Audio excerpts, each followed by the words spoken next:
नमस्कार मंडळी. तर इथं लाईट लावून गेले होते. पोरानं उठवलं पहिल्यांदा, त्यानंतर म्हटलं आता किचनच्या कामाला सुरुवात करायची. तर इथं पहिल्यांदा कणी भांड्यांचा राडा बघितला असेल, जाळी भरून पडली होती, ती थोडीशी लावून घेतली. त्यानंतर चपातीला पीठ मळून ठेवलं आणि इथं आता आल्याचा चहा बनवायला घेतलेला आहे. म्हटलं आता थंडी पण चालू आहे, पोरांना पण सकाळ सकाळी द्यायला बरं म्हणून कणी पटकन 2 चपात्या पण बनवून घेतल्या, म्हणजे चहासोबत चपाती खातील म्हणून. पण एवढ्या थंडीत कुठलं जाते, पोरांनी काही खाल्लं नाही.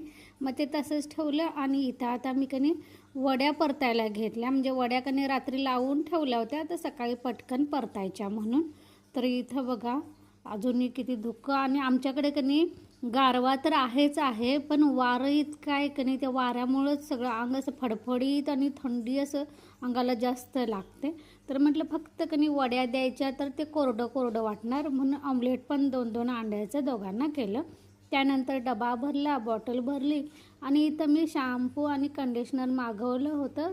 तर त्यावर काय काय लिहिलं ते बघितलं, ते ठेवलं. चला तर आता पुढच्या कामानं सुरुवात करते.